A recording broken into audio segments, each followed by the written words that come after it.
এই গেট ডেটের মধ্যে যাবতীয় প্যারামিটার অ্যারে ভ্যালু হিসাবে সবই চলে আসছে। এই যে L D F Y hour, minute, আইতে মিনিট, এস সেকেন্ড, এ হচ্ছে এমপিএম। চলুন আমরা রান করে এই যে দেখুন কি আসছে, স্যাটারডে 22 মার্চ। দিনটার নাম চাচ্ছি, এই যে দেখুন ফ্রাইডে এটা ছিল, তাহলে কিন্তু যে কারো জন্মদিন কী বার ছিল সেই বারটা কিন্তু আপনি ইজিলি বের করে দিতে পারবেন। আসসালামু আলাইকুম ডিয়ার ভিউয়ার, সফটওয়্যার ইউটিউব চ্যানেলে পিএইচপি টিউটোরিয়ালে আপনাকে স্বাগতম। এই ভিডিওতে আমরা পিএইচপিতে ব্যবহৃত কিছু ডেট ফাংশন দেখব, যেগুলো আমাদের কাজের জন্য বিভিন্ন সময় প্রয়োজন হবে। তো চলুন শুরু করা যাক। শুরুতেই আমি এই যে জাম্প কন্ট্রোল প্যানেলের অ্যাপাচি মাইস্কিউএল অন আছে কিনা তা দেখে নিলাম। এক্সপ্লোরারে ক্লিক করে আমরা জানি htdocs আমাদের পিএইচপি ফাইল বা ফোল্ডার রাখতে হয়। তো আমার এই যে মাই পিএইচপি নামক ফোল্ডার এখানে রাখা আছে। তো ফোল্ডারটি অলরেডি আমার সাবলাইম টেক্সটে লোড করা আছে। তো এখানে আমি একটি ফাইল তৈরি করে নাম দিলাম ডেট ফাংশন ডট পিএইচপি। ওকে, পিএইচপি আমরা এখানে শুরুতেই যেই ফাংশনটি দেখব সেটা হলো গেট ডেট। খেয়াল করুন, আমি এখানে ডিএসাইন বললাম গেট ডেট। ওকে, এখন আমরা এইটাতে অনেকগুলো অ্যারে ভেরিয়েবল পাবো। তো তাতে দেখার জন্য আমরা এইভাবে নিলাম প্রিন্টার প্রি, এখানে বললাম প্রিন্টার। আমরা জানি যে অ্যারে ভেরিয়েবল দেখার জন্য প্রিন্টার ইউজ হয়।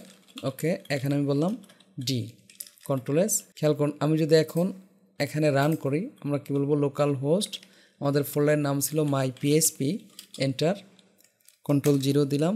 এই যে ডেট ফাংশন এখানে আমি ক্লিক করছি, এই যে দেখুন আমার এই গেট ডেটের মধ্যে যাবতীয় প্যারামিটার চলে আসছে। খেয়াল করুন, অর্থাৎ অ্যারে ভ্যালু হিসাবে সবই চলে আসছে। এই যে সেকেন্ড, আমি রিলোড দেই, এই যে second, minute, hours, M day অর্থাৎ আজকের মান্থ ডে, উইক ডে, আজকের উইক ডে কত, তারপরে month 3, year day, week day, Saturday, দেখছেন মান্থ, মার্চ। তো সব কিছু আমার চলে আসছে। এখন এইগুলোকে যদি আমরা এক এক করে দেখতে চাই তাহলে এবার আমরা লিখতে পারবো ইকো। খেয়াল করুন এখানে কি আছে, এই যে সেকেন্ডস, আর এটা কিসের কারণে পেয়েছি, এই ডির কারণে। তাহলে আমরা এখানে বলি ডি সেকেন্ডস সেমিকোলন। এই যে দেখুন নিচে আমাদের কি দেখাবে, সেকেন্ড দেখাচ্ছে। তো এইভাবে এই জায়গা থেকে এক এক করে সব কিছু আমরা দেখাতে পারবো। যেমন আমি উইক ডে দেখাতে চাচ্ছি, তাহলে আমার কি লিখতে হবে, ডব্লিউ ডে কন্ট্রোল এস। এই যে দেখুন 6 দেখাবে। আমরা ইয়ার ডে দেখাতে চাচ্ছি, অর্থাৎ বছরের কততম দিন, এই যে দেখুন চলে আসছে 80। আমরা মান্থের নাম দেখাতে চাচ্ছি, তাহলে এখানে কি বলবো, মান্থ। তো একইভাবে আমরা দিনের নামটি দেখাতে চাচ্ছি, তাহলে কি লিখব, উইকডে। তাহলে আমরা দেখলাম যে গেট ডেটের ভিতরে আমরা সব কিছু পেয়ে যাব প্রয়োজনীয়। তো এখান থেকে আমার প্রয়োজনীয় বিষয়টি আমরা আমাদের মতো করে ইউজ করতে পারবো। আশা করি বিষয়টি বুঝতে পারছেন। এখন আমরা যেই বিষয়টি দেখব সেটা হচ্ছে যে কিভাবে ডেট ফাংশন ইউজ করে আমরা আমাদের প্রয়োজনীয় ডেট টাইম দেখাতে পারি। তাহলে আমি এখানে বলব ডেট, খেয়াল করুন এই জায়গায় আমি বললাম ডি এম ওয়াই। খেয়াল করবেন এক্ষেত্রে আমার ডে দেখাবে, মান্থ দেখাবে, ইয়ার দেখাবে, সবই এই যে দেখুন 22/3/25। তো আমরা যদি এইটাকে ক্যাপিটাল করে দেই ডি এম ওয়াই, এই যে দেখুন ডি আসছে কি, স্যাটারডে, মার্চ অর্থাৎ দিনের নাম দেখাবে, মার্চ দেখাবে, আর কি দেখাবে, এখানে আমাদের ডাবল ডিজিটে অর্থাৎ 4 ডিজিটে আমাদের সালটা দেখাবে। খেয়াল করুন এখানে যদি আমরা এখন এরকম লিখি, আমরা এভাবে মিক্স আপ করেও লিখতে পারবো, এই যে 22শে মার্চ। তো এরকম সাইন যদি পছন্দ না হয় আমরা এভাবে দিতে পারি, যে কোনো সাইন এখানে দিতে পারবো। এই যে দেখুন 22শে মার্চ 2025। তো আশা করি বিষয়টি বুঝতে পারছেন। তো অনেক সময় বিদেশিদের ক্ষেত্রে যেটা থাকে, এই যে দেখুন আমার এই কম্পিউটারেই যদি দেখি বা আপনার কম্পিউটারে ডান দিকে খেয়াল করলে দেখবেন যে আগে মার্চ দেখাচ্ছে, তারপরে ডে দেখাচ্ছে, এরপরে ইয়ার দেখাচ্ছে। তার মানে অনেকটা এই যে এইভাবে থাকে এম ডি ওয়াই, এই যে এইভাবে থাকে। তো এরকম থাকলে আমাদের বাংলাদেশি ক্লায়েন্টের জন্য কিন্তু এই ডেট সে দেখতে চায় না, তখন আমাদের বাধ্য হয়ে এটাকে এইভাবে লিখে দিতে হয়। তো আশা করি বিষয়টি ক্লিয়ারলি বুঝতে পারছেন। ওকে, আমরা এখন ডেটের জন্য আরও একটি ইউজ দেখব। আমি বললাম ইকো ডেট, খেয়াল করুন এক্ষেত্রে আমরা বললাম L D F Y hour, minute, আইতে মিনিট, এস সেকেন্ড, এ হচ্ছে এমপিএম। চলুন আমরা রান করে এই যে দেখুন কি আসছে, স্যাটারডে 22 মার্চ। তার মানে কি এটার কারণে দিন দেখাচ্ছে, এটার কারণে 22 দেখাচ্ছে, আর এটার কারণে মাসের নাম দেখাচ্ছে, আর এই যে ওয়াইয়ের কারণে আমাদের কি দেখাচ্ছে, ইয়ার। খেয়াল করছেন? এরপরে এখানে আমাদের দেখাচ্ছে টাইম। খেয়াল করেন এই যে টাইম কিন্তু আমার চেঞ্জ হচ্ছে, আওয়ার, মিনিট, সেকেন্ড, এই যে এ দেওয়াতে কী হয়েছে, এমপিএম আসবে। ওকে, আশা করি বিষয়টি বুঝতে পারছেন। এই মুহূর্তে আমরা যে আরও একটি ফাংশন দেখব সেটা হচ্ছে যে এমকে টাইম। তো এমকে টাইম ফাংশনের কাজ হলো যে আপনি যে কারো বার্থডে তারিখ বের করতে পারবেন। দৈনিক যে আমি এখানে একটি ভেরিয়েবল নিলাম ডিএসআইন, আমরা বললাম এমকে টাইম। তো শুরুতেই যে কাজটি করতে হয় এখানে আওয়ার দিয়ে দিতে হয়। দৈনিক যে আমি 10টা দিলাম, 55 মিনিটস দিলাম, সেকেন্ড দিয়ে দিলাম, আপনি চাইলে 00 দিয়ে দিতে পারেন। তারপরে আমি বললাম 3, আজকের ডেট 22, এরপর আমি 25 লিখলাম।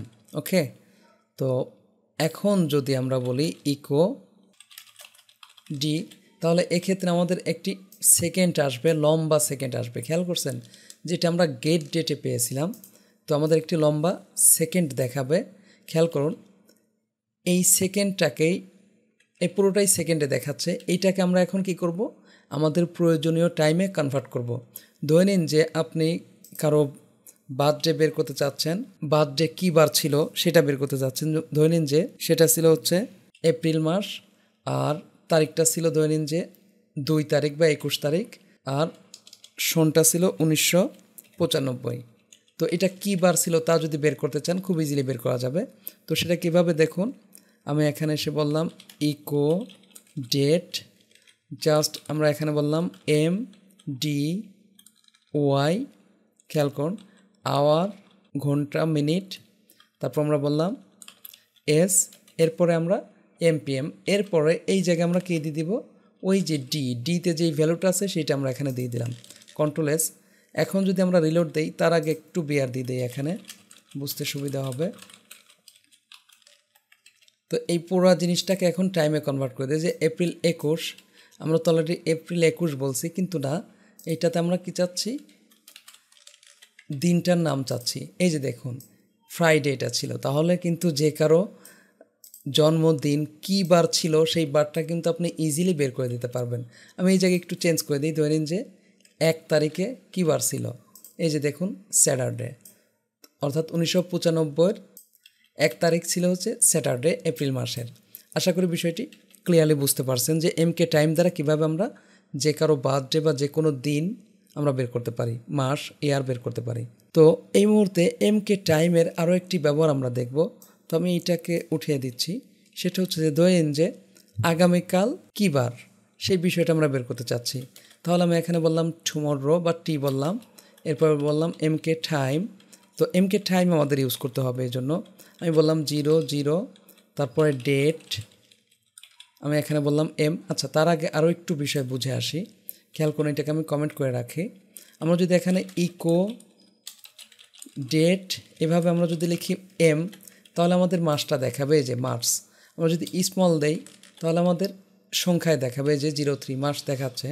আমরা যদি ডি দেই তাহলে আমাদের তারিখ দেখাবে 22, আর যদি ক্যাপিটাল ডি দেই তাহলে আমাদের দিনের নাম দেখাবে, স্যাটারডে দিনের নাম দেখাবে।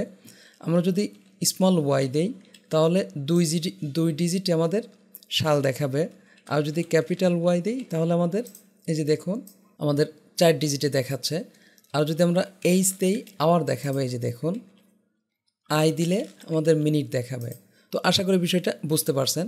তো এই জিনিসটাই মূলত আমরা যে এখানে ইউজ করছি, খেয়াল করুন ডেট, তাহলে সে মান্থ বের হলো, আমরা এখানে কমা দিয়ে ডেট, এই জায়গায় বললাম ডি, আমরা চাচ্ছি আগামীকাল টুমরো, তাহলে এখন এই যে ডি দিলে তো আজকের দিনের তারিখ বের হয়, তো আমরা এখানে এইভাবে দিতে পারি, আজকের দিনের নামটি বের হবে। তো প্লাস দিয়ে যদি আমরা 1 দেই তাহলে আগামী কাল কী বার সেটা দেখাবে। আর যদি আমরা স্মল ডি দিই তাহলে কী হবে, আমাদের কত তারিখ সেটা দেখাবে। আমরা এইভাবেই দেখি। এরপর আমরা কমা দিই, ডেট আমরা ওয়াই বললাম বা ক্যাপিটাল ওয়াই বললাম। ওকে, এখন আমরা কি বলবো, এখানে বলেই দেই যে টুমরো ইজ, ওকে, ডট আমরা বললাম ডেট DMY, ওকে। এখানে কমা দিয়ে আমরা ওই যে ভেরিয়েবলে রাখছি ডেটটা, খেয়াল করুন টিতে রাখছি না, তো সে এখন বলে দেবে কিন্তু আমাদের। এই যে দেখুন আমাদের এখানে 4 নম্বর লাইন একটি রং দেখাচ্ছে, এই যে echo tomorrow is date DMT। Actually এখানে ডেট হবে না, এই যে এইটা উঠে যাবে, আমরা $সাইন দিয়ে ফেলছিলাম। খেয়াল করুন এখন যদি রিলোড দেই, এই যে টুমরো ইজ 23/3/2025, তার মানে কি এরকম টুমরো বা আফটার টুমরো সব কিছুই আমরা বের করতে পারবো। আফটার টুমরো বের করতে হলে আমাদের এখানে কী দিতাম, টু দিতাম। এই যে দেখুন, অর্থাৎ পরশু দিন 24 তারিখ হবে, তো আমি 1 দিলাম। আর এখানে যদি আমরা যে ক্যাপিটাল লেটার দেই তাহলে কিন্তু দিনের নামটা আমার আসবে, সেক্ষেত্রে তারিখ পাবো না। তো আশা করি বিষয়টা বুঝতে পারছেন। তো একইভাবে আমরা টুমরো না বের করতে চাচ্ছি যে ইয়েস্টারডে কী বার ছিল। ওকে, তো ইয়েস্টারডে বের করতে হলে আমরা এই জায়গায় কী বলবো বলুন তো, ডেফিনেটলি -1 আমরা বলবো। এই যে দেখুন ইয়েস্টারডে আনডিফাইন্ড ভেরিয়েবল, আমরা এখানে CTRL-C, এই যে এখানে টি ইউজ করছি, CTRL-V, ওকে, রিলোড দিলাম। এই যে ইয়েস্টারডে টুমরো ইজ ফ্রাইডে। তো আশা করি বুঝতে পারছেন। আর যদি আমরা এখানে স্মল ডি দিতাম, সেটা আগেই দেখেছি আমরা, তাহলে আমাদের টুমরো কত তারিখ ছিল সেটা দেখাবে। তো এইভাবে যে কোনো ডের আপনি বের করতে পারবেন, যে 11 ডে আগে কী ছিল, কী বার ছিল তাও যদি চাই, এই যে দেখুন সে বারটাও কিন্তু চলে আসছে। তো এই জায়গায় যে কোনো সংখ্যা দিয়ে আপনি এইভাবে ইজিলি বের করতে পারবেন। তো আশা করি বুঝতে পারছেন। যদি ভিডিওটি ভালো লেগে থাকে প্লিজ লাইক করবেন এবং কমেন্ট করে আপনার অনুভূতি জানাবেন। আর যদি চ্যানেলটি সাবস্ক্রাইব করে না থাকেন প্লিজ সাবস্ক্রাইব করবেন। পরবর্তী ভিডিওতে দেখা হচ্ছে। আল্লাহ হাফেজ।